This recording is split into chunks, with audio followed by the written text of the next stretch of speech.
Ton temps n'est pas extensible, ça tombe bien. T'as 2 minutes? Je m'appelle Mathias Chaumont, je suis le fondateur du cabinet de conseil TED. Nous sommes une société spécialisée dans l'hyper-automation et aujourd'hui, on va parler RPA. Alors RPA, tout d'abord, qu'est-ce que ça veut dire? C'est un acronyme anglo-saxon qui veut dire Robotic Process Automation, tout simplement robotiser des process métiers à l'aide de technologies d'automatisation. Alors la RPA aujourd'hui, c'est une technologie qui consiste à imiter les actions d'un humain qui permet de reproduire sur un ordinateur différentes tâches que l'on souhaite robotiser, automatiser, planifier et digitaliser. Alors la RPA, c'est le premier pilier du monde de l'automation et aujourd'hui, l'automation devient un socle important dans les entreprises.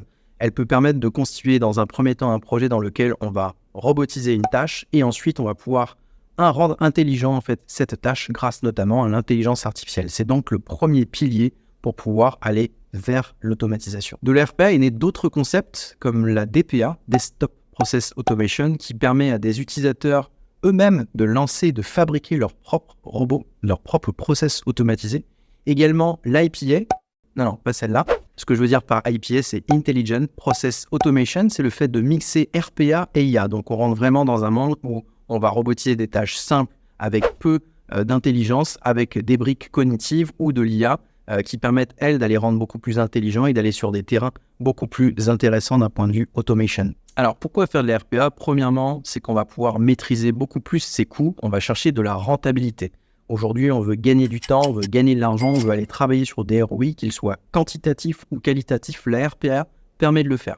La deuxième chose, c'est qu'on va pouvoir déléguer des tâches à des robots et donc les humains, les personnes, les salariés dans vos équipes vont pouvoir être beaucoup plus engagés au sein de leur métier, vont être plus motivés puisqu'elles vont déléguer ces tâches chronophages sans valeur ajoutée à des automates.